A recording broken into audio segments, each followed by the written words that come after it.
बूढ़ी विधवा माँ का सबक। अम्मा, तुम किस मिट्टी की बनी हो? मैंने तुमसे कितनी बार कहा है कि मैं अब तुम्हारे जैसा गांव का कोई गंवार नहीं रह गया हूँ। मैं कलेक्टर हूँ, कलेक्टर। ये बात तुम्हें समझ में नहीं आती क्या? हे भगवान, मैं तो माँ को समझाते समझाते थक गया हूँ, लेकिन तुझे भी समझ में नहीं आता क्या? रचना, कहाँ हो तुम? कहता हुआ राहुल अपना सिर पकड़कर अपनी माँ के पास से झल्लाता हुआ रचना की तरफ चला गया। उस समय रचना अपने गहने जेवर निकालकर यह सोच रही थी कि आज कौन सा जेवर कौन सी ड्रेस के साथ पहनूंगी। तभी राहुल गुस्से से अपने कमरे में जाते हुए रचना से कहा, रचना, तुमने अम्मा से बात नहीं की क्या कि आज हमारे घर पार्टी होने वाली है, तो वो इधर उधर ना घुमा करे। अभी जाकर देखो अम्मा की चटोरी जीभ खाना खाने के लिए कितनी उतावली हुए जा रही है।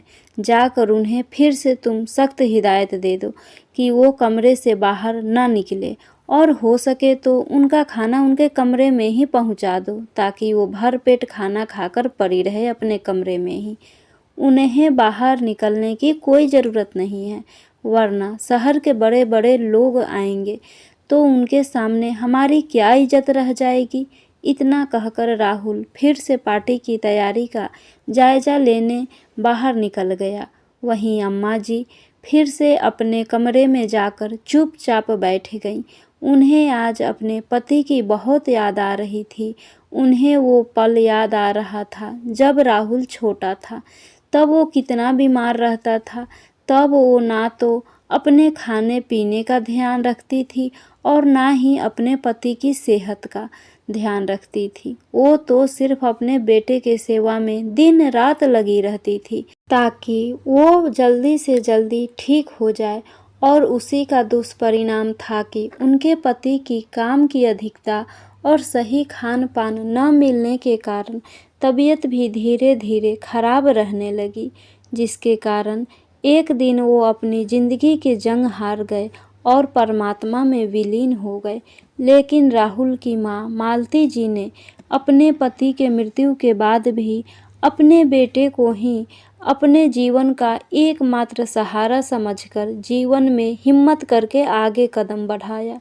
लेकिन उन्हें क्या पता था कि जिस बेटे के लिए उन्होंने अपना जीवन कुर्बान कर दिया, वही बेटा आज उनकी उपस्थिति में शर्मिंदगी महसूस करेगा। मालती जी अपने अतीत के बातों को याद करके आंसू बहा रही थी। तब उन्होंने महसूस किया कि घर में मेहमानों का आना जाना शुरू हो चुका है। बाहर बन रहे पकवानों की खुशबू पूरे घर में फैल चुकी थी। उस खुशबू के बीच सभी की हंसी ठिठोली की आवाज़ अम्मा को उनके कमरे में सुनाई दे रही थी, पर उस हंसी ठिठोली में उनकी कोई दिलचस्पी नहीं थी। वो तो अपने कमरे में ही बनी थी। उन्हें तो दिलचस्पी थी कि उन पकवानों में से जिसे खाने को उनका जी ललचाने लगा था। आज बेटे बहू राहुल और रचना की शादी की 8वीं शादी की सालगिरह थी। आखिर उनका बेटा कलेक्टर जो है, तो पार्टी भी छोटी मोटी नहीं होगी। तो कई मेहमानों को बुलाया गया था, या यूं भी कह सकते हैं कि उनके दोस्तों और बहू के मायके वालों को बुलाया गया था, अम्मा जी या उनके परिवार में से। वैसे भी बेटे बहू की हिदायत के अनुसार अम्मा जी को तो अपने कमरे में ही रहना था। पता नहीं बेटे बहू ने ये हिदायत भी क्यों दी। वैसे भी अम्मा अपने कमरे से बाहर आती ही कहाँ हैं, क्योंकि अम्मा जरा सा भी बाहर आ जाती हैं तो बेटे बहू को अच्छा नहीं लगता। उन्हें लगता है कि उनके बाहर आने मात्र से ही उनका पूरा घर गंदा हो जाता है। शायद उनके इस चमकीले सुंदर ईंट गारे के घर में अम्मा ही अकेली पुरानी वस्तु थी, जो इस घर में उसे जिद्दी दाग धब्बे की तरह थी, जिसे हटाना तो हर कोई चाहता है, लेकिन फिर भी वो अपनी छाप उस जगह पर छोड़ ही देता है। और अम्मा जी को घर निकाले तो उनकी इज्जत पर धब्बा पड़ जाए, लोग कहने न लगे कि इतना बड़ा कलेक्टर अपनी माँ की देखभाल नहीं कर पाया, इसलिए मजबूरी में ही सही अम्मा जी को घर में रख रखा था, लेकिन बस उनके कमरे तक सीमित कर रखा था। तभी अचानक दरवाज़ा खुला और बहू रचना अम्मा के कमरे में आई। उसके हाथ में कोई पैकेट था। अम्मा जी के बिस्तर पर उसे रखते हुए बोली, अम्मा जी, इसमें साड़ी है, पहन लेना। कहीं कोई भूले चूके मेहमान कमरे में आ गया तो आपकी साड़ी को देखकर हमारी इज्जत तार तार हो जाएगी। और ढंग से हाथ मुंह धोकर कंघी कर लेना। अगर कोई कमरे में आता है तो नमस्ते, हाँ और हूँ में ही जवाब देना। ज़्यादा बोलने की ज़रूरत भी नहीं है आपको। रचना अपनी धुन में बोले जा रही थी, पर अम्मा का ध्यान अभी भी सिर्फ पकवानों की खुशबू पर ही था। तभी रचना उनके कंधों पर हाथ रखकर उन्हें झकझोरते हुए बोली, अरे सुन रही हैं ना आप, मैं क्या कह रही हूँ? हाँ हाँ बहू, क्या बन रहा है आज? अम्मा ने अपनी जुबान को ओठों पर घुमाते हुए कहा। रचना ने अपना माथा पीट लिया और फिर से बोलना शुरू किया, हे भगवान, जब देखो बस खाने की लगी रहती है। कुछ कहा मैंने आपको? आपने वो सुना या नहीं? ढंग से तैयार हो जाना, बाहर आने की ज़रूरत नहीं है। कोई आए तो हाँ नहीं में ही जवाब देना, इसके अलावा कुछ बोलने की ज़रूरत नहीं है। रचना एक बार फिर अम्मा को उंगली दिखाकर समझाते हुए बोली। अम्मा ने हाँ में सर हिला दिया और इतना ही कहा, बहू बहुत भूख लगी है, कुछ खाने को दे दो। सुबह सिर्फ एक कटोरी दलिया ही खाया था। रचना ने उन्हें घूर कर देखा, जैसे पता नहीं अम्मा ने उससे सारी संपत्ति मांग ली हो। फिर बाहर चली गई। थोड़ी देर बाद घर में काम करने वाली कमलाबाई कमरे में आई और अम्मा को एक थाली देते हुए बोली, अम्मा अभी तो ये खा लो। अम्मा जी ने ललचाए नज़रों से प्लेट में देखा तो एक रोटी, थोड़ी सी दाल और आलू की सूखी सब्जी रखी हुई थी। अम्मा ने उसकी तरफ आशा भरी नज़रों से देखा तो काम वाली बाई बोली, अम्मा अभी तो पकवान बना रहे हैं ना, पूरी तरह से तैयार नहीं हुई, इसलिए मैं सुबह का ये बचा हुआ खाना ले आई हूँ ताकि कुछ देर तो आपकी भूख शांत हो जाए। अम्मा को भूख तो जोरों से लगी थी, इसलिए थाली लेकर उस थाली पर ही टूट पड़ी। अम्मा को इस तरह खाना खाते देखकर काम वाली बाई की आंखों में भी आंसू आ गए। मन ही मन सोचने लगी, कोई कह सकता है भला ये कलेक्टर साहब की माँ है, वो कलेक्टर साहब जिनकी काफ़ी इज्जत है और खूब पैसा कमा रहे हैं। उनके बेटा बहू को देखकर तो बाहर वाले भी इनके किस्मत पर रश्क करते हैं, पर इससे तो हमारी किस्मत लाख गुना अच्छी है। बेटा बहू मजदूरी करते हैं, मैं घरों में काम करती हूँ, लेकिन कम से कम रात का खाना एक साथ बैठकर तो खाते हैं। यहाँ तो बेटे को पता ही नहीं कि माँ के साथ क्या हो रहा है। सोचते सोचते काम वाली बाई फटाफट अम्मा के कमरे की सफाई करने लगी। वैसे अम्मा के कमरे में ज़्यादा कोई सामान तो था नहीं, इसलिए फटाफट व्यवस्थित हो गया। पूरे कमरे को व्यवस्थित कर बाहर से 2 कुर्सियाँ लाकर अम्मा के कमरे में रख दी गई ताकि कोई आए तो बैठने के लिए कुछ तो हो। तभी बाहर से रचना की आवाज़ आई तो काम वाली कमलाबाई बाहर आ गई।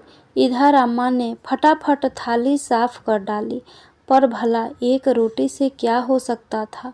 भूख तो अभी भी जोरों से लग रही थी, पर बोले किससे।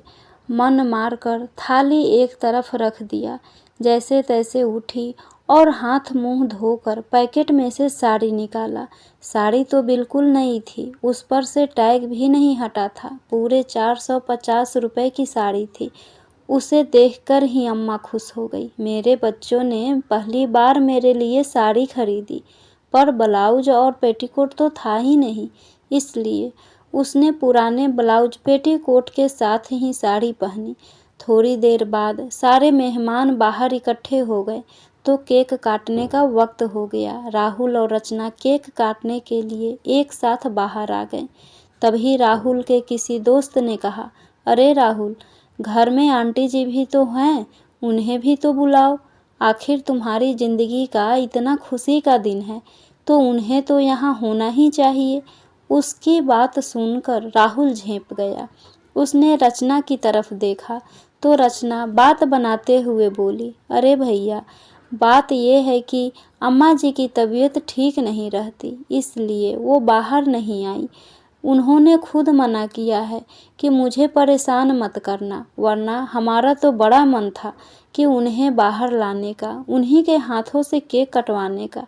आखिर सबको अपनी बातों से संतुष्ट कर रचना ने राहुल के साथ मिलकर केक काटा। इधर खाने पीने में सब लोग मशगूल हो गए। इतने में काम वाली बाई ने एक प्लेट अम्मा के लिए खाना लगाया तो रचना ने उसे डांट दिया, ये क्या कर रही हो कमला, ये प्लेट लेकर कहाँ जा रही हो? कमला ने झेपते हुए कहा, मैम साहब, अम्मा को भूख लग रही होगी, उन्होंने एक ही तो रोटी खाई थी, तो एक रोटी भी तसल्ली लाने के लिए काफ़ी है। उनकी तो उम्र हो चुकी है, उनका तो पेट ही भर गया होगा। ये प्लेट छोड़ो और जाकर तेरा काम कर, अम्मा को मैं देख लूँगी। यहाँ मेहमान सर पर खड़े हैं और तुझे अम्मा की पड़ी है, चल यहाँ से जा। आखिर मजबूरन कमला बाई को प्लेट वहीं रखकर अपने काम पर जाना पड़ा। उधर रचना अपने दोस्तों के साथ बिजी हो गई। रात के 11 बज गए, लेकिन अम्मा जी को खाना तक नहीं दिया गया। अम्मा की भूख के मारे हालत खराब होने लगी। भूख बर्दाश्त नहीं हो रहा था, लेकिन पार्टी तो अभी तक चल रही थी। अम्मा से जब भूख बर्दाश्त नहीं हुआ तो आखिर मजबूरी में ही सही वो उठकर अपने कमरे से बाहर आ गई। उन्हें बाहर देखकर राहुल का मूड खराब हो गया। वो धीरे से रचना पर बिगड़ते हुए बोला, रचना, तुमसे कहा था ना मैंने, ये अम्मा बाहर क्या कर रही है? तुम्हें मेरी इज्जत का बिल्कुल भी ख्याल नहीं है क्या? अंदर लेकर जाओ इन्हें। अभी के अभी रचना फटाफट माँ के पास गई और उन्हें अंदर के तरफ धकेलते हुए बोली, अम्मा जी, आप बाहर क्या कर रही हैं? आपकी तबीयत खराब है ना? चलिए अंदर, आराम कीजिए। लेकिन अम्मा भूख से तड़प रही थी तो सबके सामने ही बोली, बहू, मुझे बहुत ज़ोरों से भूख लगी है, कुछ खाने को दे दे। उनकी बात सुनकर सब लोग हैरानी से अम्मा की तरफ देखने लगे। इतने बड़े कलेक्टर की माँ अभी तक भूखी प्यासी बैठी है, जबकि कलेक्टर साहब सबको पकवान खिला रहे हैं। कुछ लोग दबी जुबान से बातें करने लगे। कुछ बातें राहुल और रचना के कान तक भी पहुंच गई। आखिर रचना अम्मा को अंदर ज़बरदस्ती खींचते हुए ले गई। ज़बरदस्ती उन्हें उनके पलंग की तरफ धकेलते हुए बोली, खबरदार, जो आप बाहर आईं तो मुझसे बुरा कोई नहीं होगा। शर्म नहीं आती अपने बेटे की इज्जत इस तरह से उछालते हुए? क्या बताना चाहती हैं आप लोगों को कि हम आपको भूखे रखते हैं? आपसे तो मैं बाद में बात करूंगी, पहले जो आप बाहर रायता फैला कर आई हैं उसे तो समेटूं। कहकर रचना बाहर आ गई और बाहर आकर सबके सामने ही कमला बाई से बोली, कमला बाई, जल्दी से अम्मा को एक प्लेट खाना लगा कर दे दो। अम्मा भी ना, जब से बूढ़ी हुई हैं तब से भूल जाती हैं। अभी शाम को ही उन्होंने खाना खाया था। रचना ने बात को घुमाने की कोशिश की। कमला बाई फटाफट एक प्लेट में खाना लगाकर अम्मा को देने गई तो देखा कि अम्मा रो रही थी। कमला बाई को देखते ही अम्मा बोली, देख कमला, बहू ने कितनी ज़ोर से धक्का मारा है मुझे, मेरे हाथ पर चोट लग गई। रोती रोती अम्मा ने अपनी चोट कमला बाई को दिखाई, जिसमें से खून बह रहा था। कमला अम्मा के पास बैठते हुए बोली, क्यों बर्दाश्त करती हो अम्मा जी? भला आपके पास क्या कमी है? फिर आप बेटे बहू की एक रोटी की मोहताज क्यों हो? जानती हो कमला, गांव में मेरे पास ज़मीन जायदाद सब कुछ है। चाहूँ तो आज अपने लिए नौकर रख सकती हूँ, लेकिन परिवार तो चाहिए ना साथ में रहने के लिए। मैं अकेली क्या कर सकती हूँ? वहाँ की खेती बाड़ी से जो भी पैसा आता है वो सब भी तो बेटे बहू रख लेते हैं। ये दोनों अच्छे से जानते हैं कि इनके अलावा मेरा कोई भी नहीं है, तो आखिर मैं कहाँ जाऊँगी। इसलिए ये लोग मेरे साथ कहते कहते अम्मा की रुलाई छूट गई। अम्मा, पति के बगैर बेटे को पढ़ा लिखा कर कलेक्टर बना सकती हो, तो अपने दम पर पूरी ज़मीन जायदाद भी संभाल सकती हो। और आप कह रही हो कि आप क्या कर सकती हो। आपके इतने बुरे दिन तो नहीं आए कि आप रोटी के लिए मोहताज हो जाओ। अम्मा, भले ही एक रोटी खाओ, लेकिन स्वाभिमान की तो खाओ। इतने में बाहर से रचना ने कमलाबाई को आवाज़ लगाई, तो कमलाबाई फटाफट से कमरे के बाहर चली गई। कमलाबाई की बात का अम्मा पर बहुत गहरा असर हुआ। काफ़ी देर तक आंखों में आंसू लिए वो उस खाने की प्लेट को देखते रहीं, लेकिन जोरों की भूख लगी होने के बावजूद भी उन्होंने उस प्लेट को छुआ तक नहीं। थोड़ी देर बाद कमलाबाई प्लेट लेने कमरे में आई तो देखा कि खाना जैसे के वैसे ही रखा हुआ था। अम्मा बस छत की तरफ निहारे जा रही थी। कमलाबाई ने पूछा, क्या हुआ अम्मा, आपने खाना नहीं खाया? नहीं चाहिए मुझे ये तिरस्कार की रोटी, ले जाओ इसे वापस। कमलाबाई ने अम्मा को मनाने की कोशिश की, लेकिन अम्मा ने खाना खाया तक नहीं। तब तक बाहर पार्टी भी खत्म हो चुकी थी। रचना और राहुल भी कमरे में आ गए और आते ही अम्मा पर चिल्लाना शुरू कर दिया। क्या ज़रूरत थी आपको बाहर आने की? थोड़ा सा भी मेरी इज्जत का ख्याल नहीं था आपको? आपको सब कुछ मुफ्त में मिल रहा है तो कद्र नहीं है। एक खाने के पीछे इतना बवाल कर दिया। लोग दबी जुबान में कैसी कैसी बातें बना रहे थे। अगर ऐसा ही चला तो आपको वापस गांव भेज देंगे, फिर रहना अकेले। इतने में रचना की नज़र खाने पर पड़ी तो बोली, लो, जिस खाने के पीछे इतना हंगामा किया वो प्लेट तो वैसे ही भरी पड़ी है। खाना है तो खाइए, नहीं तो भगवान का नाम जपिए। मुझसे नहीं उठाए जाते आपके नखरे। उसने राहुल की तरफ देखते हुए कहा। बस राहुल, अब मैं नहीं उठा सकती इनके नखरे, उनको गांव भेज दो। ठीक है, मैं कल ही इन्हें गांव भेज देता हूँ। वहाँ अकेली रहेंगी तो अकल ठिकाने आ जाएगी। राहुल ने उसकी हाँ में हाँ मिलाते हुए कहा और दोनों कमरे के बाहर आ गए। राहुल ने दूसरे ही दिन अम्मा को गांव भेज दिया। गांव आने के बाद अम्मा ने सबसे पहले अपने वकील को बुलाकर अपनी सारी ज़मीन जायदाद से राहुल को बेदखल किया।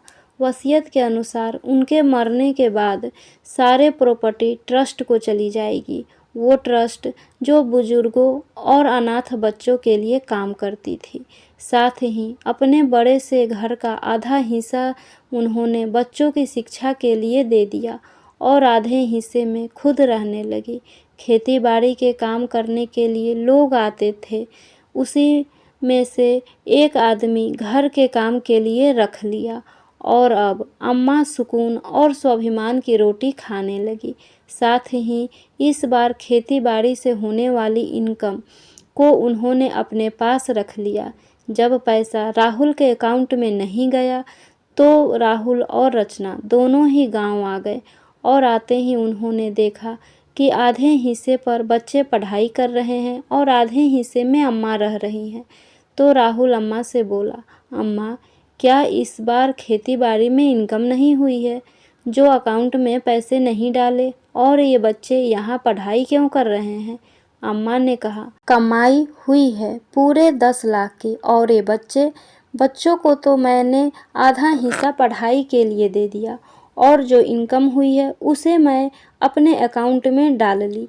आप इतने पैसों का करेंगी क्या अम्मा जी? और आपने किससे पूछकर अपने घर का आधा हिस्सा बच्चों को पढ़ने के लिए दे दिया? ऐसे तो धीरे धीरे ये लोग अपना ही अधिकार जमा लेंगे इस घर पर। इस बार रचना ने कहा तो अम्मा जी ने गुस्से से कहा, क्यों? संपत्ति मेरी थी, मेरी मर्जी, मैं चाहे जैसे इस्तेमाल करूं तो मैं कर लिया। और वैसे भी तुम होते कौन हो ये सब पूछने वाले? हम आपके बेटे बहू हैं अम्मा जी, और हम आपका अच्छा बुरा बहुत अच्छे से जानते हैं, इसलिए ये सब आपको समझा रहे हैं। तभी अम्मा जी मुस्कुराते हुए बोली, अच्छा, हाँ, वही बेटा बहू जो अपनी बूढ़ी माँ को एक रोटी तक के लिए तरसा देते हो। और वैसे भी अब तुम दोनों कान खोलकर सुन लो, मैं तुम्हें अपनी प्रॉपर्टी से बेदखल कर दी हूँ। अब यहाँ तुम्हारा कुछ भी नहीं है, इसलिए बेहतर होगा तुम अपने शहर अपने घर जा सकते हो। तुम्हें तुम्हारा शहर और तुम्हारी नौकरी मुबारक हो।